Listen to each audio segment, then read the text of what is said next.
Hey guys, welcome to Beer Time. Kyle here. Let's do some day drinking.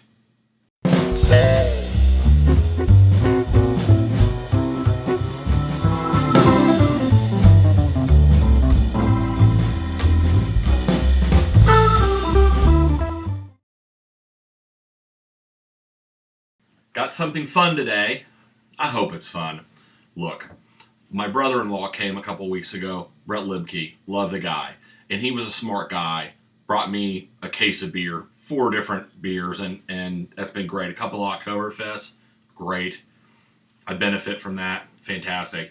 He brought me this beer too, which I'm looking forward to having, and I haven't seen it before. He lives up in Philly. He's going to have access to some different beers up there, and that's fantastic. So today what we've got here is from a brewery I haven't had before. It's called the Flying Fish Brewing Company. Neither here nor there. Let's see if it's great, right? But what we've got here is something called Exit 4 American Triple. Basically what we're looking at here is it's a Belgian style triple, but it's a hoppier version of that, and that sounds kind of exciting to me. The other thing is I think we're running at something like 9.5%, so we're looking for a good time. I think we're going to get a good time out of this. And you know, a triple is a great style of beer. It is often so yummy, and I like when people make them in this country because it's a nice point of view, and when they start skewing towards creative and then they've got that kind of Belgian thing going on there, it can be pretty fantastic. Let's give it a try. We'll put it into the trusty Almagang glass. It looks kind of elegant, and I really think this thing is just kind of when I think of a triple, I have to think about something like a glass like this. Oh wow, that just all went in there. Okay, well that's good.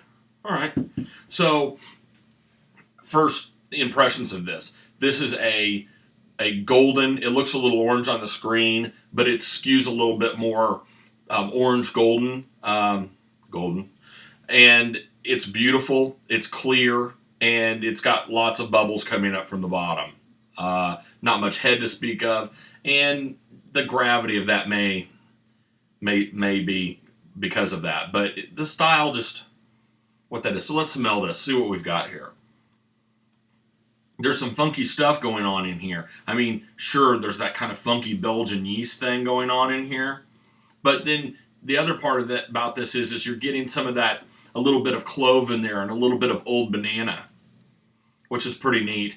And then the other thing I get from it is something you might get from the smell of an empty champagne glass. It's again, I think it's that yeast that's in there, but that's coming through too. So it has that effervescence of champagne in a way, and that smell of kind of that musk thing, if you will.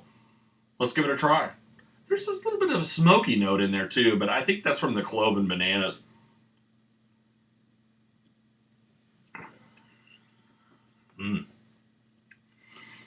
That's pretty tasty. It's sweet. I feel like there's a little bit of a smoky note coming through there, although I'm not sure that that's what's intended, and it's not that bad. There's clove in there.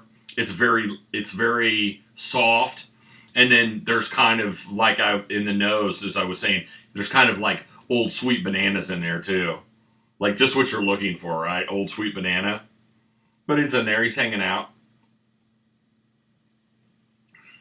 and there is some hops in here.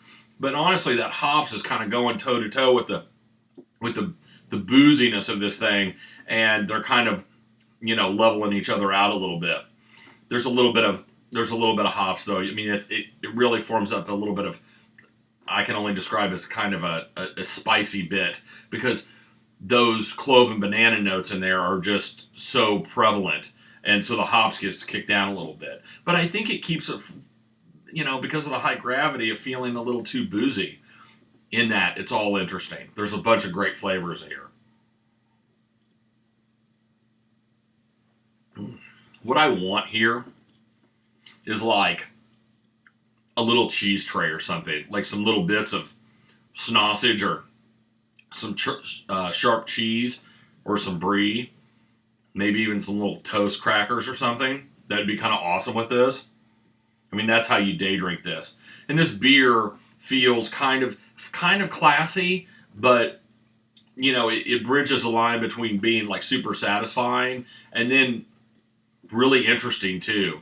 And that's not always easy. That's not always an easy mix, but somehow it does it.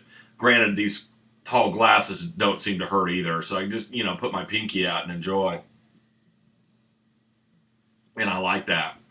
I was talking about my brother-in-law Brett bringing down those boxes, and it's like Christmas. I'll tell you why. I love when people like surprise me, and it's like I think about the nature of what that is. My wife sometimes will get something for us, and then she'll kind of like give it like a birthday gift before the birthday because she just can't stand it anymore. And I love a good surprise. You know what I mean? I don't like when I go to a restaurant, for instance, and I go in there and I'm not one of these kind of people that has to have everything my way all the time. And I think it's a little silly. I think the world's more complex than that. I might not have picked this. The packaging is such where it's got this purple-black border on it. This little road map says Exit 4 on it. It doesn't really appeal to me, and my eye would just go over it. But here I am, having drank it, and it's given to me, and I just, I love that. And I think about, for me, going into like even a restaurant, I joke with my wife sometimes, we'll go in, I go, what does the chef want me to eat? Now, I'm not doing this at like Applebee's, right? I'm not just like getting, it's like, oh great, riblets, thanks. I didn't want riblets, but I got them now. That's not what I'm talking about. I'm talking about chance. I'm talking about being privy to something you wouldn't normally, a decision you wouldn't normally make based upon, your experiences. And that's hard to do because we want everything our way. We want the right kind of apps on our phone. We want everything to taste exactly like we like it. We want all the same ingredients on our pizza all the time. We want all the things in our closet to look exactly like they're supposed to look and feel exactly how they're supposed to feel. And in that, I kind of find that there's not enough chance in our lives. Now, I don't mean chance like life or death. I mean the good things in your life. I mean, if something is good, sometimes having, mixing it up a little bit, and chance is a good thing.